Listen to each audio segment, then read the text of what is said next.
उमेदवार म्हणून पहिल्यांदा झालं. बीड जिल्ह्यामध्ये प्रत्येक गोष्ट जंगी होतेच, पण महाराष्ट्रात सुद्धा म्हणजे मी आता नगर जिल्ह्यातून आले तिथेही प्रचंड मोठे कार्यक्रम झाले. पुण्यामध्ये पण फार मोठ्या प्रमाणात. पुणे ते नगर प्रवासात 50 ठिकाणी मला लोकांनी स्वागत केलं आणि अभिनंदन केलं, उमेदवारीसाठी शुभेच्छा दिल्या. मला वाटतं उमेदवारी जंगी पद्धतीने स्वीकारली आहे लोकांनी. प्रीतमताईंना अक्षरशः तुमचं अनोखं स्वागत केलं. सकाळपासून त्या फुलाच्या पाकळ्या ज्या आहेत ते काढत बसलेल्या होत्या. हो का? फुलाच्या पाकळ्या म्हणजे म्हणजे अख्खे फुलं लोक उधळतात ना, ते लागतात म्हणून आम्ही पाकळ्या वेगळ्या ओ अच्छा अच्छा, हे मला माहीतच नव्हतं. कारण प्रीतमताईंनी शिवशक्ती परिक्रमेत पाहिलंय की ते फुलं मला मारून मारून मला पूर्ण काळ्या निळं झाले होते माझ्या तोंडावर, हातावर, मानेवर, सगळीकडे. तर त्याच्यानंतर मी खूप आजारी पडले होते त्या ओले चिंब फुलांच्या माऱ्याने. तर त्यांनी ते पाहिलेला आहे माझा अनुभव, म्हणून त्यांनी काळजी घेतली. बहीण म्हणून, माझी मोठी बहीण म्हणून मी काळजी घेण्याचा आता त्यांचा रोल बदलला आहे. आता त्या मोठी बहीण आहेत इलेक्शनच्या प्रचारापर्यंत, असं दिसतंय. ज्यावेळेस ही कुठल्या निवडणुका येतात त्यावेळेस जातीअंताची लढाई समोर येते. तुम्ही भाषणात देखील म्हणालात की मी ज्यावेळेस उभा राहते किंवा प्रीतमताई असतील, जात समोर का यावी? मी म्हणून नाही, कोणत्याही निवडणुकीमध्ये निवडणूक ही जातीवर गेलीच नाही पाहिजे. मी महाराष्ट्रभर प्रचार करत असताना ज्या पद्धतीने काय आपल्या जिल्ह्यांमध्ये राजकारणामध्ये कधी कधी चर्चा होते, ती चर्चा व्यतीत करणारी असते. एखादा नेता जेव्हा काम करत असतो तो पूर्ण जिल्ह्याचा विकास करत असतो, सर्व जाती धर्मांना सोबत घेऊन जात असतो. त्यामुळे मला असं कुठे जाणवत नाही. पण गेले 3-4 दिवस झाले यूट्यूबवर किंवा मीडियावर, स्वतः चॅनल्सवर अक्षरशः म्हणजे जातीचं नाव घेऊन अशी चर्चा होती की अरे आता काय करणार ह्या उमेदवार. असं असं नाही आहे. मला विचारलं लोकांनी, म्हटलं माझ्यासाठी उमेदवार हा एका पक्षाचा आहे, कोणत्या जातीचा आहे असं मी कधीच विचार करत नाही. मी सुद्धा जनतेची उमेदवार आहे, जनतेच्या सेवेसाठीची उमेदवार आहे, जातीची उमेदवार नाही. मराठा आरक्षणाचा प्रश्न चव्हाट्यावर आहे, तर दुसरीकडे ओबीसी आरक्षणाच्या संरक्षणाचाही प्रश्न तेवढाच महत्त्वाचा आहे. कसं पाहता या निवडणुकीमध्ये आरक्षणाच्या लढाईबद्दल काही वेगळे समीकरण पाहायला मिळतील?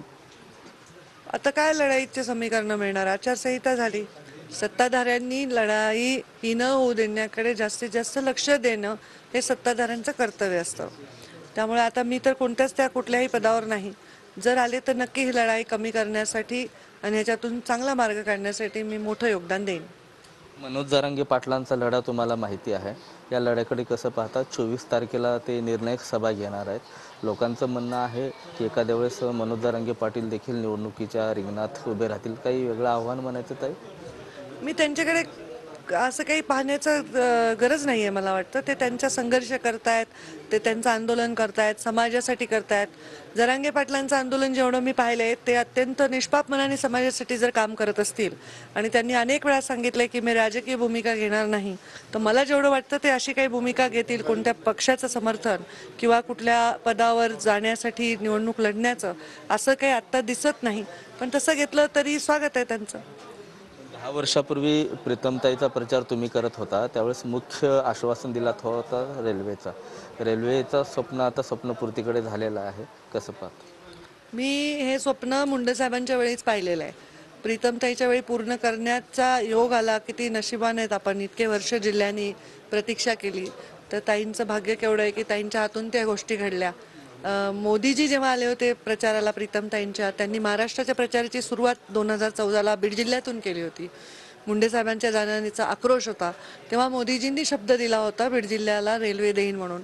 आणि मुंडे साहेबांच्या पुण्यतिथीच्या 1 दिवस आधी आम्ही ती बैठक घेतली होती. तेव्हा मुख्यमंत्री देवेंद्रजी आणि आम्ही आणि SPV स्थापन करून ते पैसे 4800 कोटी राज्या आणि केंद्राचा मिळून असा हिस्सा द्यायचं ठरलं होतं.